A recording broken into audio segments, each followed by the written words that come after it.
का मुकदमा। नमस्कार दोस्तों, नमस्कार दोस्तों। आज मैं आपसे एक बात कहना चाहता हूं और ये बात मैं दिल से कहना चाहता हूं। दोस्तों, मेरा इस प्रोग्राम में एक एजेंडा है। मैं खुल के कह रहा हूं, मैं बाकी के पत्रकारों के समान नहीं कि एजेंडे की बात नहीं करूं। मेरा एजेंडा है, मेरा एजेंडा दोस्तों यह है कि हमेशा जनहित को आगे रखूं और ये जनहित मुझे यह अधिकार देता है कि जब भी मैं आपके सामने खड़ा रहूं, जनता के वकील के रूप में खड़ा रहूं, तो हमेशा सच्चाई का साथ दूं। भले ये सच्चाई किसको चुभे, कितनी ज्यादा चुभे, इससे मुझे फर्क नहीं पड़ता, क्योंकि आपका प्यार इस शो के प्रति और आपका भरोसा मेरे प्रति मुझे ये ताकत देता है कि हमेशा मैं सिर्फ और सिर्फ सच का साथ दूं दोस्तों। तो सुनिए आज का सच। दोस्तों, इस देश में सांप्रदायिक सौहार्द की बात करने वाले लोग तब क्यों मौन हो जाते हैं जब देश में ही दासना में एक हिंदू पुजारी पर जानलेवा हमला होता है? क्या सांप्रदायिक सौहार्द की परिभाषा में साधु की जान की रक्षा इस तथाकथित सेक्युलर लोगों के सेक्युलरिज्म की परिभाषा में नहीं आती? मैं आज ये इसीलिए कह रहा हूं क्योंकि मेरी टीम लगातार पिछले 48 घंटों से ग्राउंड इन्वेस्टिगेशन कर रही है। हमने कल आपके सामने जंतर मंतर और दासना के बीच के लिंक को एस्टैब्लिश किया और अब आज ये चीज सब दिखा रहे हैं। दोस्तों, दासना में साधु के ऊपर हुए जानलेवा हमले के तार जंतर मंतर से जुड़ने की बात सिर्फ मैं नहीं कर रहा, इसकी बात सबूत कर रहे हैं जो मैं आपके सामने कल रख चुका हूं। पर आज मैं ये मांग कर रहा हूं दोस्तों कि जंतर मंतर पर सांप्रदायिक नफरत फैलाने वाले लोगों को अभी तक जेल क्यों नहीं भेजा गया, अभी तक उनको पकड़ा नहीं गया। पर साथ में बात यह भी होती है कि सांप्रदायिक सौहार्द की बात करने वाले लोग साधु के ऊपर जानलेवा हमले के हमलावर को जेल भेजने की बात क्यों नहीं करते भाई? ये कहां का सेक्युलरिज्म है? क्या साधु की जान इस सेक्युलरिज्म में नहीं आती? अगर इस देश का कानून सबके लिए बराबर है, अगर इस देश का कानून सबके लिए बराबर है, तो मैं ये कहना चाहता हूं कि साधु की जान भी महत्वपूर्ण है। हमने देखा कि कैसे देश में पालघर में अप्रैल 2020 में एक साधु की मौत हो जाती है और अभी तक देश उनके हत्यारों को पकड़ नहीं पाया है। देश में महाराष्ट्र की पुलिस अभी तक उनको पकड़ नहीं पाई है। सीबीआई की भी इन्वेस्टिगेशन की बात अभी तक सिर्फ कोर्ट पे चल रही है। तो क्या दासना में भी इतनी धीरे धीरे धीरे धीरे ही कार्रवाई होगी? अरे गाजियाबाद पुलिस कब जाके दासना के हत्यारों को पकड़ेगी जिनने एक साधु की हत्या करने की कोशिश करी? क्योंकि ये जो कोशिश थी ये नफरत से की गई थी। ये जो कोशिश थी इसके पीछे नफरत के हत्यारे थे। और मैं इसीलिए कहना चाहता हूं दोस्तों, नफरत का कोई रंग नहीं होता, भले वो जंतर मंतर हो या दासना हो, पर नफरत के ऊपर सांप्रदायिक सौहार्द की बात करने वाले लोगों का एजेंडा रहता है। वो चुनते हैं कि कौन सा रंग का कपड़ा पहना है, क्या उनके एजेंडे को सूट करता है। इसीलिए वो साधु के ऊपर जानलेवा हमले पर मौन है। पर मैं मौन नहीं रहूंगा और इसीलिए दोस्तों, आज मेरे कटघरे में जो जनता का कटघरा है, क्योंकि मैं आज जनता का वकील हूं, ऐसे ही ढोंगियों का मैं पर्दाफाश करूंगा। सांप्रदायिक नफरत पर विरोध के दोगलेपन का मैं पर्दाफाश करूंगा, क्योंकि इन पर यह आरोप है दोस्तों, इनका आरोप है कि जंतर मंतर और दासना के जब तार जुड़ रहे हैं, पुख्ता सबूत सामने आ चुके हैं, तो ऐसे समय पे क्या दासना पर मौन और जंतर मंतर पर शोर को देश बर्दाश्त करेगा? ऐसे लोगों के एजेंडे को हम लोग फ्रॉड कहते हैं। और इन्हीं को एक्सपोज करने के लिए मेरी दलील आपकी स्क्रीन पर है, जो जनता की दलील है। मेरी पहली दलील दोस्तों ये रही। मेरी पहली दलील देखिए, जो जंतर मंतर पर मुस्लिम विरोधी नारों का विरोध करते हैं, जिनका मैं भी विरोध करता हूं, वो हिंदू पुजारी पर हमले पर एकदम से मौन क्यों हो जाते हैं? मैं तो खुल के दोनों पर बोल रहा हूं, क्योंकि ये देश का संविधान मुझे यही सिखाता है। मेरी दूसरी दलील, जंतर मंतर पर सांप्रदायिक नफरत की बात करने वाले दासना पर क्यों नहीं आक्रोशित हो रहे? भाई, कैसा आपका दिल है, कैसा आपका एजेंडा है?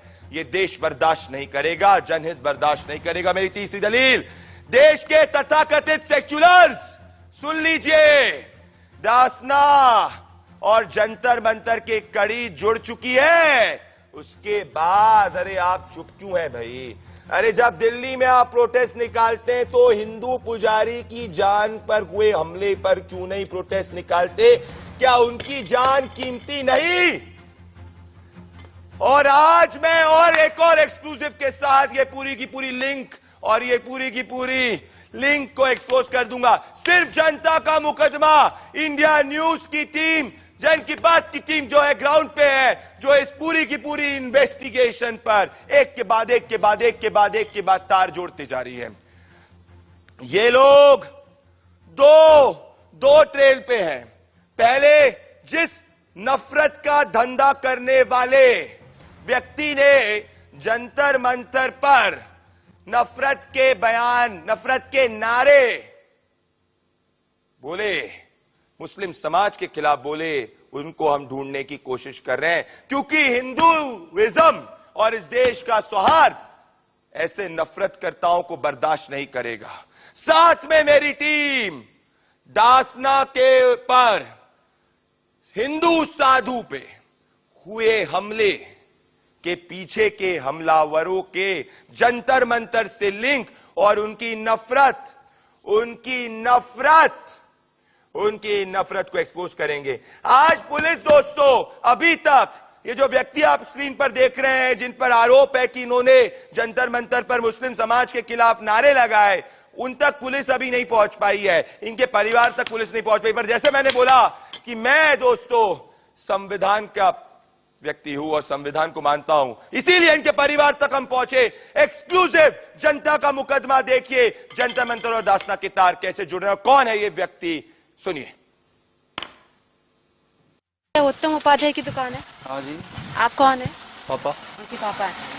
आपका जो बेटा है, जो वीडियो वायरल हो रही है, आप देखा है वो वीडियो? आपने वीडियो मैंने देखा था थोड़ा सा कल।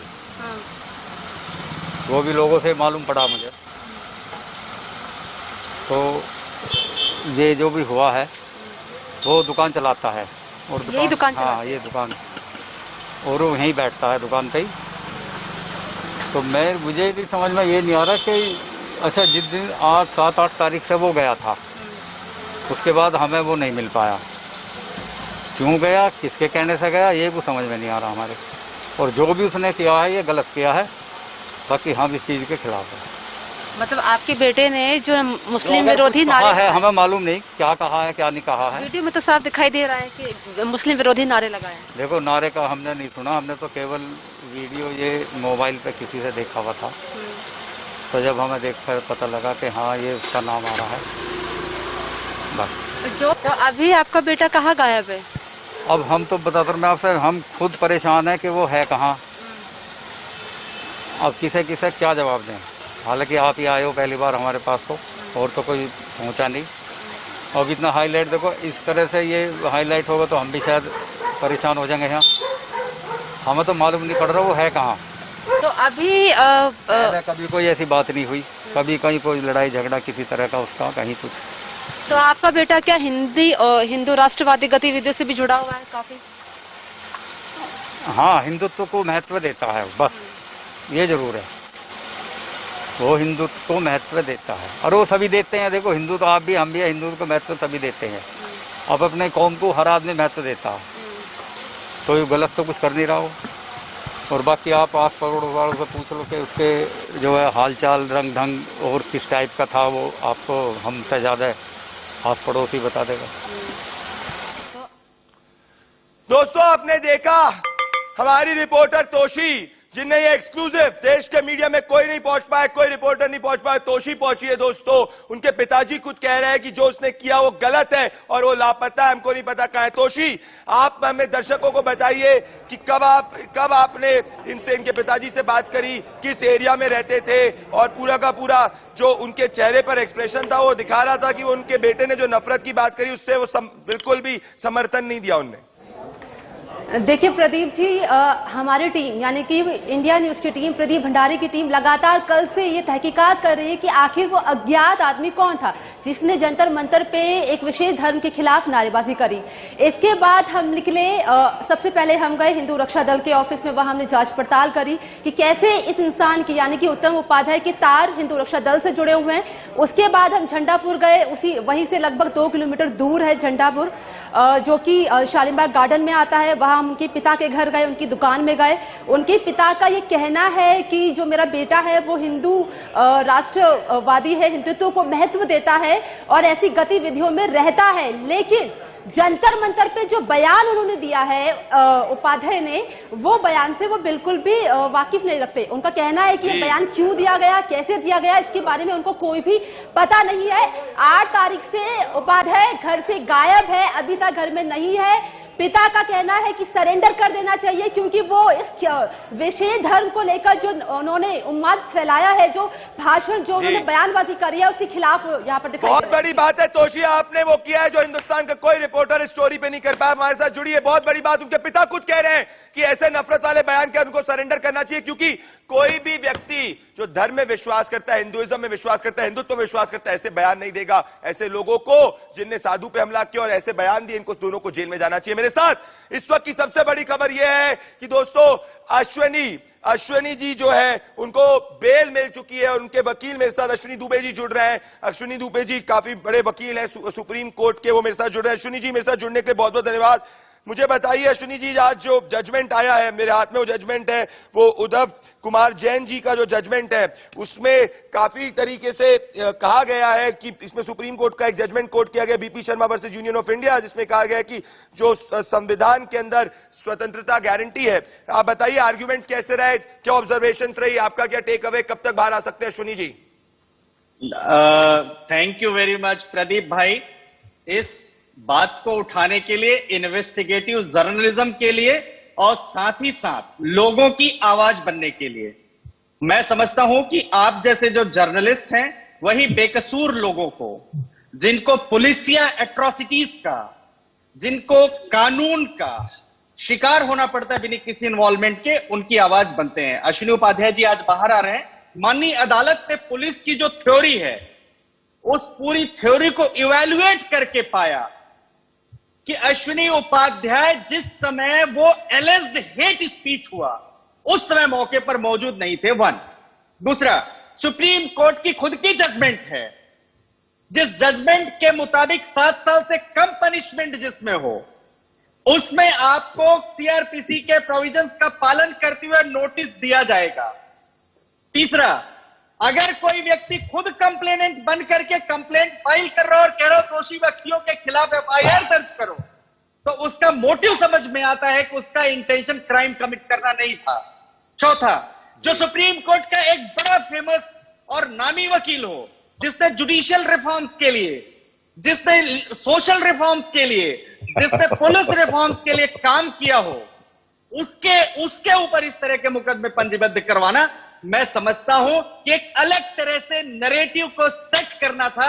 और अश्विनी उपाध्याय जैसे जो रिफॉर्मर्स हैं, जो लाखों लोगों की आवाज है और जुडिशियल प्रोसेस को लेकर के सुप्रीम कोर्ट में जाते हैं और अपनी पिटीशन कॉन्स्टिट्यूशनल मेथड से डालते हैं, समानता की बात करते हैं, उनकी आवाज को सप्रेस करने की एक कोशिश थी पुलिस के द्वारा। अब बड़ा डिफरेंट नैरेटिव है प्रदीप भाई। एक तरफ तो एक व्यक्ति खुलेआम सर तन से जुदा करने की बात करता है, वो घूमता है। दूसरी तरफ एक व्यक्ति वहां होता भी नहीं है, उसको अरेस्ट कर लिया जाता जी। है। और मैं समझता हूं कि इसी बात को आप उठा रहे हैं प्रदीप भाई, आपको बहुत साधुवाद। मेरा आखिरी सवाल अश्विनी दुबे जी, मैं ये जानना चाहता हूं, जब कोर्ट के बीच में आर्ग्यूमेंट्स हुए तो क्या ये भी बात आई कि क्या इस पूरे इवेंट का ऑर्गेनाइजर कौन था? क्या इसको एस्टैब्लिश किया गया? ये इवेंट किसके नाम पे ऑर्गेनाइज हुआ था? क्या इसकी बात हुई? क्या वो अश्विनी जी के नाम पे ऑर्गेनाइज था? किसके नाम पे इवेंट ऑर्गेनाइज हुआ था? देखिए, इवेंट किसी के नाम पर ऑर्गेनाइज वहां नहीं हुआ था। अश्विनी उपाध्याय जी के नाम पर तो बिल्कुल नहीं हुआ था। जो सरकार की दलील थी, जो पुलिस की दलील थी, पुलिस की दलील के मुताबिक एक कोविड प्रोटोकॉल, दूसरा उन्होंने कहा कि दिल्ली के हार्ट जो जंतर मंतर है वहां पर ऐसे नारे लगे, तीसरा उन्होंने कहा कि अश्विनी उपाध्याय के इंस्टेंस पर लगे। कोर्ट ने कहा कि आपके पास कोई ऐसा एविडेंस नहीं है। उसके 3 रीजन है। पहला, जब वो वीडियो आप देखेंगे, उस वीडियो में पिक्चर में साफ प्रतीत होता है कि बारिश हुई है, बारिश के बाद का वीडियो है। और अगर हम मेट्रोलॉजिकल डिपार्टमेंट की बात करें, जो गवर्नमेंट अथॉरिटी है रेनफॉल को जो मेजर करती है, उसकी बात करें तो 2 बजे के आसपास बारिश हुई है। यानी वो वीडियो इन एनी केस जो बना है वो 2 बजे के बाद बना है। दूसरा कि अश्विनी उपाध्याय ठीक 12:10 पर उस जगह से चले गए थे और टावर लोकेशन आज हर व्यक्ति की होती है। सैकड़ों कैमरे थे, आपका खुद का कैमरा था, देश का मीडिया चैनल था, वो उस समय वहां से जा चुके थे, तो वो उस समय मौजूद नहीं थे। चौथा, अगर आप एक कार्यक्रम ऑर्गेनाइज करवा रहे हैं और आपके कार्यक्रम में कोई व्यक्ति आकर के हेट स्पीच की बात करता है, समाज को बांटने की बात करता है, तो प्रदीप भाई आप कहां से रिस्पॉन्सिबल होंगे? अश्विनी जी, बिल्कुल आपने अपनी दलील को रखा और कोर्ट ने यह भी कहा है कि अश्विनी जी जो है वो सब पूरी इन्वेस्टिगेशन को कोऑपरेट करेंगे, जैसे कि आप कह रहे हैं, और वो खुद उनने जो है पुलिस के पास गए थे कि कंप्लेन होनी चाहिए। मेरे साथ जुड़े बहुत बहुत धन्यवाद, बहुत बहुत धन्यवाद अश्विनी जी। 11 बजे की तरफ अश्विनी उपाध्याय जी बाहर आने वाले हैं। मेरे साथ में स्वामी चक्रपाणी महाराज जी जुड़ रहे हैं, बहुत बड़े स्वामी महाराज हैं मेरे साथ। चक्रपाणी जी आप जुड़ रहे हैं, मैं आपका हाथ जोड़कर नमन करता हूं, बहुत बहुत धन्यवाद। मेरे साथ इलियास शरफाउद्दीन जी जुड़ रहे हैं, जो बहुत बड़े इस्लामिक स्कॉलर हैं, आप भी मेरे साथ जुड़ रहे हैं, बहुत बहुत धन्यवाद आपका जुड़ने के लिए। पर मैं आपके पास आ रहा हूं स्वामी जी, मेरे पास एक बहुत बड़ा एक्सक्लूसिव है, आपको ये देखना चाहिए क्योंकि डिबेट की पूरी दिशा को बदल सकता है। मेरे साथ इस वक्त स्वामी जी मैं आ रहा हूं आपके पास और वादा करता हूं कि पूरी तरीके से आऊंगा। जैसे कि मैं कहते आ रहा हूं, एक और स्टोरी जो है अभी तक वो हिडन है, वो है जंतर मंतर और डासना के बीच का लिंक। स्वामी जी इसको ध्यान से आप देखिएगा। मैं पिछले 48 घंटे से मेरी टीम स्वामी जी ग्राउंड पर रही है और हम एक कड़ी को दूसरी कड़ी से जोड़ने की कोशिश कर रहे हैं। और इसीलिए मेरे लोगों ने जो लोकल्स हैं स्वामी जी, उनने बहुत बड़े आरोप लगाए हैं और ये डासना से ही है। मेरे रिपोर्टर खुद वहां पे गया था, कौशिक, एक बार आप सुनिए स्वामी जी की डासना में जो लोकल्स वहां रह रहे हैं वो क्या कह रहे हैं उन हत्यारों के बारे में जो साधु के ऊपर अटैक करने की कोशिश कर रहे थे।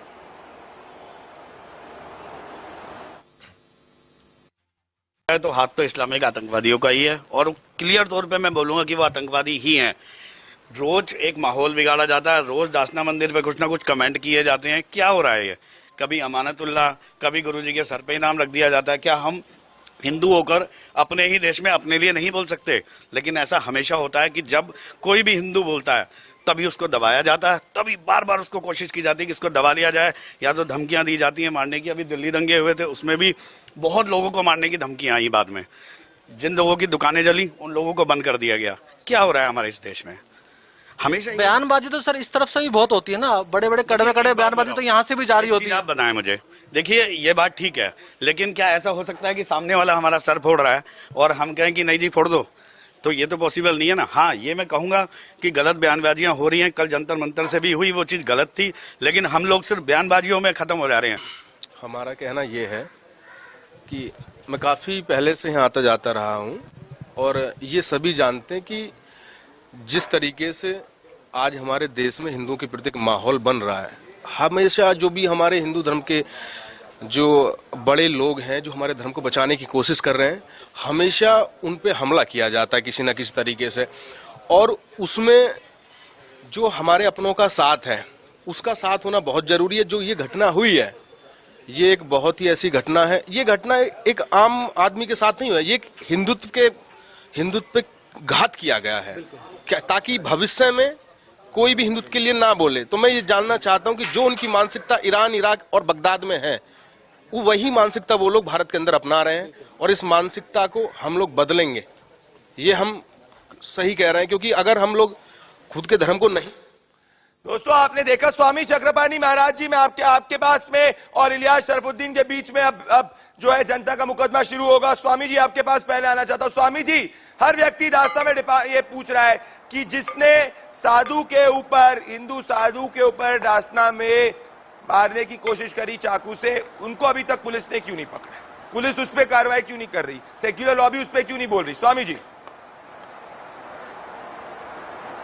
देखिए, सबसे बड़ी दुर्भाग्य की बात यही है, जब चाहे महाराष्ट्र में जब पालघर में संतों की हत्या होती है प्रदीप जी, और दूसरी यहाँ पे चाहे हत्या होती है, कहीं भी संतों की हत्या हुई और यहाँ पे देखिए हत्या के प्रयास किए गए, इस पे जो बात बात पे राहुल गांधी जी या प्रियंका जी ट्वीट करती रहती है, एक संवेदना के शब्द तक नहीं लिखे गए। ये बड़ा दुर्भाग्य है। और कहीं ना कहीं आप देखो, चाहे जंतर मंतर को लेकर के और चाहे ये संतों पे हमला है, संतों पे हमला तो एक इनका प्रतीकात्मक है। सच पूछिए तो पूरे देश में शरिया कानून लागू करना चाहते हैं कि जैसे तालिबानियों ने अफगानिस्तान पे कब्जा करने का प्रयास कर रहा है। निश्चित रूप से जो जानबूझ करके जो राष्ट्रवादी, जो हिंदूवादी, जो संत हैं, उनको प्रभावित करने के लिए उनकी आवाज दबाने के प्रयास किए हैं, जो बड़ा दुर्भाग्यपूर्ण है। नहीं, इलियास शरफुद्दीन जी, साधु के ऊपर, दास्तां में साधु के ऊपर चाकू से हमला होता है, आपको हंसी आ रही है? मेरे को हंसी इस बात पर आ रही है कि हिंदुत्व आतंकवादी दुनिया के सामने एक्सपोज हो गए। हिंदुत्व आतंकवादियों की क्या साधु के ऊपर दास्तां में, जो साधु के ऊपर दास्तां में हमला हुआ, उसको आप निंदा करते हैं कि नहीं करते? स्वाभाविक है, हिंदुत्व आप निंदा करते हैं कि नहीं करते?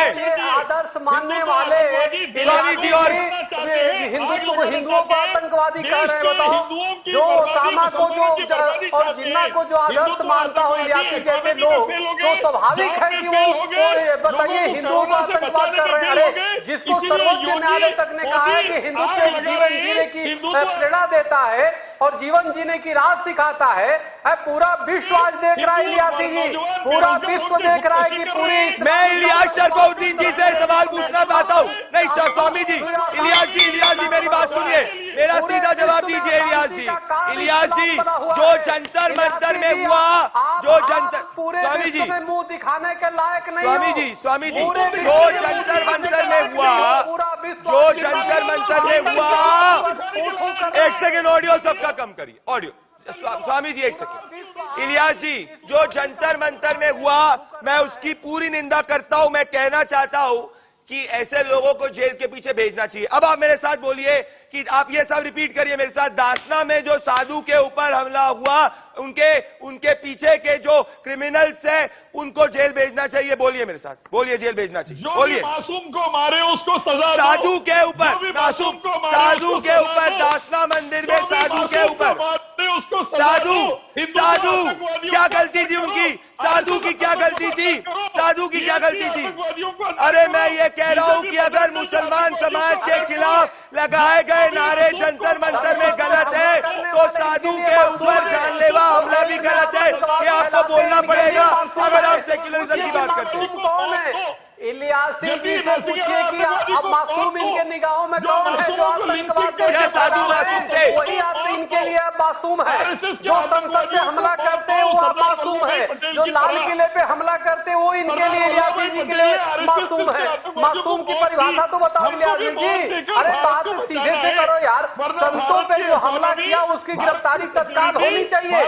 जो संतों पे जानलेवा हमला किया तत्काल गिरफ्तारी होनी चाहिए, उसको सजा होनी चाहिए। मुल्ले काटे जाएंगे, राम राम चिल्लाएंगे, जबरदस्ती धर्मांतर करा रहे हैं, जबरदस्ती धर्मांतर आतंकवादी करा रहे हिंदू। इलियास शरफुद्दीन जी, लोगों को डराकर। इलियास शरफुद्दीन जी, क्या ये बात सच नहीं कि नरेशानंद जी पे जो हमला हुआ, ये बात सच नहीं कि जो नरेश, एक सेकंड स्वामी जी, एक सेकंड स्वामी जी, स्वामी जी आपकी आज्ञा चाहता हूं। स्वामी जी एक सेकंड। इलियास शरफुद्दीन जी, क्या ये बात सच नहीं, क्या ये बात सच नहीं कि जो नरेशानंद जी के ऊपर हमला हुआ उसके पीछे नरसिम्हानंद जी के ऊपर हमला और वो मेन जो टारगेट थे वो थे? क्या ये बात सच नहीं कि जंतर मंतर पे जो नारे लगे उसके दासना से साथ लिंक है? क्या ये बात सच नहीं कि नरसिम्हानंद जी के ऊपर जो हमला हुआ उसके जंतर मंतर के साथ तार है? क्या ये बात सच नहीं? क्या आप मेरे साथ नरेशानंद जी की बात करिए। नरेशानंद जी के ऊपर जानलेवा हमला हुआ, आधी रात में चाकू घोप के उन पर अटैक हुआ। इस वक्त वो क्रिटिकल है, इस वक्त वो क्रिटिकल है, उनकी जान खतरे में है। इलियास जी उनकी जान खतरे में, उनकी जान खतरे में, वो मासूम है। क्या बोल रहे वो, क्या बोलेंगे? साधु जी, अगर आप पहली बात तो आप मुझे बताइए, आप ऐसे शब्दों का प्रयोग करते हैं हिंदू टेररिज्म, मैं ये सब नहीं मानता हूं, ये सब बात नहीं चलेगी। मैं आपसे पूछना चाह रहा हूं, अगर कोई धर्म की बात नहीं, मेरे से बताइए आप, अगर आप कह रहे हैं साधु के पीछे हमला करने वाले, चाकू से हमला करने वालों को आप क्या कहेंगे? क्या कहेंगे? आपको शर्म नहीं आ रही? शर्म नहीं आ रही? एक साधु के ऊपर, मासूम साधु के ऊपर रात को गहरी रात में सोते हुए हमला हुआ, सोते में हमला हुआ, मंदिर के अंदर हमला हुआ और आप उनको शरण देने की कोशिश कर रहे? आप खुलकर नहीं बोल सकते? आप जंतर मंतर की बात करते और आप बता रहे अरे नफरत तो आप भी फैला रहे, आप नफरत फैला रहे जब इनको आप वैचारिक संरक्षण दे रहे, आप नफरत फैला रहे सर। अरे इलियास साहब, आप भी नफरत फैला रहे हैं। अगर आप साधु के खिलाफ अटैक जो किया है उन पे नहीं बोल सकते, क्यों नहीं बोल रहे आप? अच्छा सुनिए, एक स्लाइड। आतंकवादी स्वामी चक्रपाणी, स्वामी जी सरस्वती शैतान है, साधु नहीं हो सकता। अटैक किस पे हुआ? अटैक किस पे हुआ मैं बताता हूं। अटैक हुआ एक 58 साल के साधु, एक 58, सुनिए एक सेकंड, ऑडियो कम करिए जरा, ऑडियो कम करिए, मेरी बात सुनिए। इलियास जी मेरी बात ध्यान से, स्वामी चक्रपाणी जी आप इसके बताएंगे। इलियास जी मैं आपको बताता हूं हमला किस पे हुआ। हमला 58 साल के मासूम साधु जो भरी रात में सो रहे थे, 3:30 बजे उन पर चाकुओं से हमला हुआ। अगर आप इंसानियत की बात करते हैं तो मुझे बताइए, क्या साधु के ऊपर साधु के अपने हमला सही है कि गलत है? वो क्रिटिकल है, किसी समय जान जा सकती है। मेरा सीधा जवाब दिया, हाँ या ना? हाँ या ना? क्या कोई साधु मासूम होकर नरसंहार की बात कर सकता है? कैसी बातें कर रहे हैं? नरेशानंद जी पे कैसे बोल रहे हैं आप? नरेशानंद जी का एक बयान निकालिए। चक्रपाणी जी ये डिफेंड कर रहे हैं, चक्रपाणी जी ये डिफेंड कर रहे हैं। इलियास शरफुद्दीन, आज आप लाइव टेलीविजन पे देखिए, आज आप एक हिंदू साधु के ऊपर हुए जानलेवा हमला को डिफेंड कर रहे हैं। आप डिफेंड कर रहे हैं एक नरेशानंद स्वामी जी का, जिनके कुछ नहीं। आप मेरे से नरेशानंद जी के बारे में बात करिए, आप मेरे से नरेशानंद जी के बारे में बात करिए। सर देखिए, मेरे को आवाज ऊपर उतना अच्छा नहीं लगता मुझे। स्वामी चक्रपाणी महाराज जी, प्रदीप जी इनको चुप कराइए तो मैं बोलूं। इलियास जी, स्वामी जी, इलियास जी। देखिए प्रदीप जी, सबसे बड़ी बात है कि ये सबसे बड़ी बात है, संसद के जो कुछ नारे लगाए गए उसकी लेकर के आतंकवाद से जोड़ रहे हैं। बिल्कुल उसको हर व्यक्ति निंदा करता है और वो जो है वो खुद ही उन लोगों ने वो किया है कि भाई इसके लिए क्षमा मांगते। दूसरी बात, संतों पे जिन शैतानों ने हमला किया, उस जो मासूम संतों पे, सोते हुए संतों पे जिन शैतानों ने हमला किया, उसके बारे में एक सब इलियासी जी को नहीं है। और जूस पी करके और इस्लामिक आतंकवाद का समर्थन कर रहे हैं बैठकर टीवी पे। पूरा देश देख रहा है किस प्रकार से जूस पी करके और इस्लामिक आतंकवाद का समर्थन कर रहे हैं। इनको अंतर्राष्ट्रीय स्तर से तार जुड़ा हुआ है। स्वामी जी और इलियास शरफुद्दीन जी, आप मेरे साथ बने रहिए। देश इस वक्त जनता का मुकदमे को देख रहा है, डिवाइड इंडिया प्लॉट पर कू कर रहा है। दोस्तों, हम जंतर मंतर के पीछे की सच्चाई, जंतर मंतर के खिलाफ जो नफरत हुई इसके खिलाफ खड़े, और जो साधु के ऊपर जानलेवा हमला उसके खिलाफ खड़े। पर इस वक्त की सबसे बड़ी खबर देख ले, क्योंकि देश जनता का मुकदमा पे कमेंट कर रहा है। स्वामी चक्रपाणी महाराज जी और इलियास शरफुद्दीन जी, मुझे एक बात बताइए, हंसी किस बात पे आ रही है? एक मासूम साधु के मोदी गवर्नमेंट फेल हो गई। एक मासूम साधु के ऊपर हुए जानलेवा हमले पर आपको क्यों हंसी आई? मैं मोदी सरकार की बात नहीं कर रहा, मोदी सरकार की डिबेट पे बुलाऊंगा तब जो बोलना है। आतंक देश में आग लगा रहे हैं, इसके ऊपर गुस्सा आ रहा और इलियास इनकी शरफुद्दीन जी, इलियास शरफुद्दीन जी, मेरे एक सवाल का हाँ या ना में जवाब दीजिए। हिंदू साधु, मासूम हिंदू साधु, 58 साल के मासूम हिंदू साधु नरेश आनंद जी, जो भरी रात में सो रहे थे, रात को 3:30 बजे उन पे चाकुओं से जो हमला हुआ, जो मासूम साधु पर हमला हुआ, आप उनके पीछे के गुनेगारों के साथ खड़े हैं कि नहीं? क्या उनको सजा होनी चाहिए कि नहीं होनी चाहिए? मुसलमानों का नरसंहार करने वाला हाँ या ना? नहीं, शैतान है। हाँ या ना? शैतान है। मतलब आप कौन, किसकी बात कर रहे हैं? किसकी बात कर रहे हैं? किसकी बात कर रहे हैं? इस्लाम के खिलाफ आप नरेशानंद जी के ऊपर बयान क्यों नहीं देना चाहते?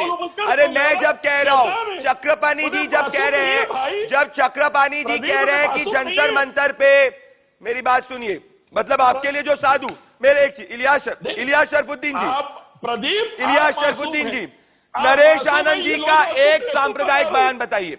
नरेश आनंद जी का एक सांप्रदायिक बयान बताइए, बताइए। अरे पूरा चट्टम बिगड़े हुआ है वो। एक बयान बताइए नरेश आनंद जी का, रावण के पिल्ले हैं वो। एक बयान बताइए। आप कैसी बातें कर रहे हैं? आपकी सोच का है, आपके सोच में सौहार्द का है। आप देख रहे हैं, आप अपनी नफरती माइंडसेट को एक्सपोज कर रहे हैं। कैसी बात कर रहे हैं आप? एक स्टेटमेंट नहीं बोल पा रहे, आप एक लाइन में नहीं बोल पा रहे, कैसी बात कर रहे हैं? अगर आप इन अटैक को, अगर आप हिंदू साधु के ऊपर हुए जानलेवा हमले के खिलाफ बोलते ना, तो आपको फॉलो करने वाले लोग भी जो है वो समझते, और इस तरीके से आपस के अंदर ये रिटेलिएशन नहीं होता। क्यों नहीं बोल पाते? सजा दीजिए।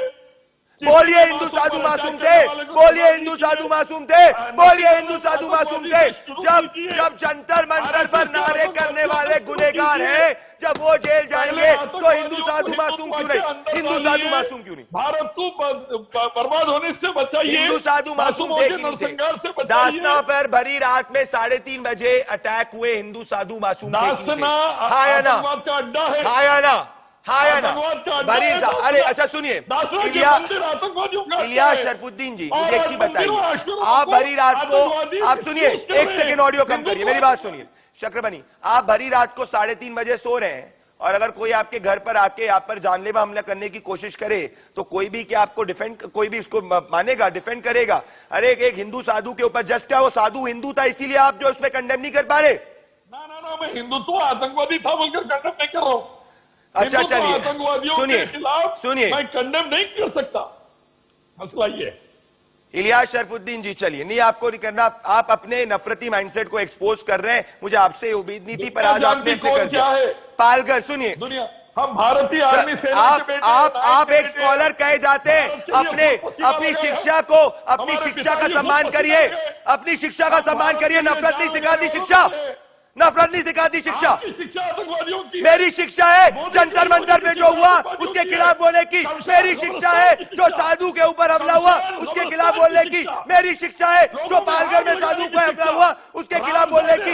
मैं हमेशा सांप्रदायिक नफरत के खिलाफ खड़ा रहूंगा, यह मेरी शिक्षा, आपके जैसा नहीं। आतंकवादियों के खिलाफ उठने, चक्रपाणी जी, चक्रपाणी जी, मैं इलियास शरफुद्दीन से सिर्फ एक सवाल पूछ रहा हूं आपसे कि भाई जो साधु के ऊपर जानलेवा हमला हुआ उसकी निंदा करिए आप, उसका इस्लाम से क्या लेना देना? वो एक निंदा नहीं कर पा रहे, फिर ये बात करते इस्लामोफोबिया की, फिर ये बात करते इस्लामोफोबिया की। बोलिए, मतलब इस्लामोफोबिया की बात करने वाले हिंदू फोबिया को डिनाई करेंगे। पत्रकार है, और सुनिए प्रदीप जी, एक बड़े आप निष्पक्ष जो है वो आप पत्रकार माने जाते हैं, और हमेशा आप सही बातें करते हैं, एंकरिंग जो करते हैं। लेकिन आप देखो, इतने देर से आप बोल रहे हैं, लेकिन सैफुद्दीन जी नहीं बोल सकते। उसका कारण यह है कि आप देखिए जो कट्टरपंथी है, जो आतंकवादी सोच के पाकिस्तान है या तालिबान में बैठे हुए लोग हैं, तालिबानी मानसिकता के, उससे जुड़े हुए तार हैं। आप देखो कि वो सीधे नरेश आनंद को जानते नहीं और नरेश आनंद को आतंकवादी कर रहे हैं, हिंदू आतंकवाद कर रहे हैं। तो जो आतंकवादियों के द्वारा भेजे गए, जिसके जूस पे पल रहे हैं, जिसके ड्राई फ्रूट पे सैफुद्दीन पल रहे हैं, अभी डिबेट में बैठे बैठे 10 गिलास जूस पी पी के और हिंदुत्व को कोसने का काम कर रहे हैं और हिंदुओं को आतंकवाद कर रहे हैं, तो इनसे कोई आशा नहीं की जा सकती। ऐसे सैफुद्दीन जी से आशा नहीं की जा सकती कि देश हित में, देश की एकता अखंडता के लिए कभी भी ये कुछ भी बयान देंगे। ये इस कारण है सिर्फ मानसिकता को बल देने के लिए आ रही है। इलियास शरफुद्दीन जी आपसे और स्वामी चक्रपाणी जी से मेरा आखिरी सवाल। पहले स्वामी चक्रपाणी जी आपसे मेरा आखिरी सवाल, जो जंतर मंतर पे नारे लगे, क्या आप उसकी निंदा करते हैं, हाँ या ना? हमने बिल्कुल वो बयान निंदनीय था, क्योंकि देश में सब लोग रहते हैं, इस तरह के बयान नहीं दिए जाने चाहिए। स्वागत करता हूं महाराज आपका, स्वागत करता हूं हाथ जोड़कर आपका। ऐसे समय पे आपका ये बयान ऐसे कट्टरपंथी जो लोग होते हैं ना, उनको एक्सपोज करता है। अब मैं आता हूं शरफुद्दीन जी पे। मासूम हिंदू साधु पर जानलेवा हमला हुआ, क्या आप इसकी निंदा करते हैं, हाँ या ना? कहां पर हुआ? दासना के अंदर जो मासूम साधु कहीं पे भी हुआ। की मंदिर आतंकवादियों का हेडक्वार्टर है। ये शेर ये है सोच दोस्तों, ये है सोच। इसको बोल मैं नहीं करूंगा। अब आप बात करते हैं, ये है सोच जो कट्टरपंथी चीजों को बढ़ाती है, ये है सोच जो कट्टरपंथी को बढ़ाती है। इस्लाम शरफुद्दीन जी, आप इतने बड़े आप दोनों मेरे साथ जुड़े, मैं आपका धन्यवाद करना चाहता हूं स्वामी चक्रपाणी महाराज और इस्माइल शरफुद्दीन जी। माफी चाहता हूं समय कम है, पर इस वक्त मेरे साथ जुड़ रहे हैं स्वामी यति नरसिम्हानंद जी, लाइव दासना से जुड़ रहे हैं। स्वामी जी मेरे साथ जुड़ने के लिए बहुत बहुत धन्यवाद। मेरा पहला सवाल स्वामी जी आपसे यह है कि स्वामी नरेशानंद जी के हत्यारों के बारे में पुलिस से आपको कुछ जानकारी मिल पाई? किन्ने मारने की कोशिश करी? माफी चाहता हूं।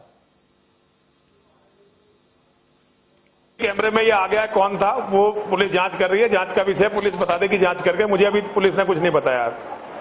आपको पुलिस ने कुछ नहीं बताया महाराज जी, पर कई सोर्सेज ये भी कह रहे हैं कि वो जो चाकू से जिनने नरेशानंद जी के ऊपर हमला किया, उसके असली टारगेट आप थे। और पहले भी अगर मैं बात करूं, आपके खिलाफ काफी जो रैडिकल लोग हैं उनने आपके खिलाफ काफी बयानबाजी करी है, आपकी जान के ऊपर काफी बयानबाजी की है, आपकी जान लेने तक की बात की है। तो क्या असली टारगेट आप थे? देखिए, असल में दुर्भाग्य की बात यह हुई कि नरेशानंद जी, हालांकि मेरे तो केवल एक ही बार मिले हैं, लेकिन वो देखने में मेरे जैसे लगते हैं। उनका भी रंग काला है, बाल सर पे बहुत कम है, छोटी सी हल्की दाढ़ी मेरी तरह रखते हैं। और अनफॉर्चुनेटली उनके कपड़े और मेरे कपड़े बिल्कुल एक जैसे थे, बिल्कुल एक जैसे कपड़े थे। हम सभी जो है ये सैफरन कलर के कपड़े पहनते हैं, लेकिन पता नहीं कैसे उनके कपड़े और उस दिन मेरे कपड़े एक जैसे थे। तो वो अब दुर्भाग्य है मेरा भी और नरेशानंद जी का भी कि जो हमला मुझ पर होना था वो नरेशानंद जी पर हो गया। और सौभाग्य है उन जिहादियों का जिन्होंने नरेशानंद जी एक इतने साधारण और अच्छे सन्यासी को मारने का प्रयास किया। उन्हें मुझ पर ही अटैक करना चाहिए था, उन्हें मुझसे ही लड़ना चाहिए था, ताकि उन्हें पता चलता कि लड़ाई कैसे होती है ढंग से। मैं कहता हूं ऐसे लोगों को जेल की सलाखों के पीछे होना चाहिए जो मासूम साधु के ऊपर अटैक करते हैं और उनको भरी रात में चाकुओं से मारते हैं। पर मेरी इन्वेस्टिगेशन ये भी पॉइंट आउट कर रही है कि जो जंतर मंतर पे एंटी मुस्लिम नारेबाजी हुई, उसके कहीं ना कहीं जो तार हैं वो आगे तक जुड़े हुए हैं। जो दासना में हुआ वो एक रिटेलिएशन हो सकता है। ऐसे बयानों का बारे में आप क्या समर्थन करते हैं? क्योंकि देश ऐसे बयानों के खिलाफ खड़ा है। क्या इनमें से जिनने भी ये नारे लगाए थे, क्या आप इनको जानते थे? क्या ये आपके फॉलोअर्स थे? मेरे फॉलोवर थे, मेरे साथी थे, मेरे शिष्य थे और सबने निंदा नहीं करी है। नेताओं ने करी होगी निंदा। नेता छिछोरे होते हैं, अपना टाइम देख के बदल जाते हैं। कैसी बात कर रहे हैं? उनके नारों का समर्थन करते हैं, हम उनका समर्थन करते हैं, वो हमारे बच्चे हैं। और वो नारे क्या गलत थे?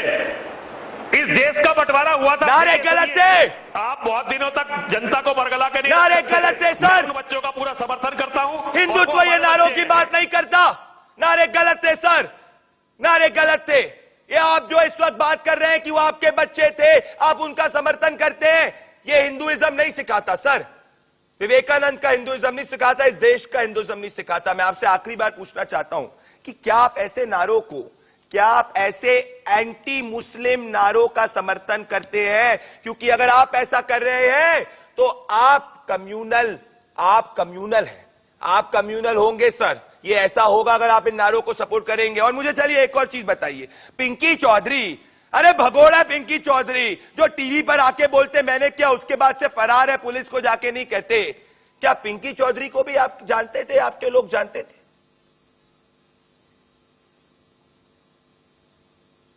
पिंकी चौधरी शिष्य है हमारे, इसमें क्या नई बात है, सारी दुनिया जानती है पिंकी। और ये सारे जितने भी कट्टर हिंदू हैं, ये मेरा परिवार है।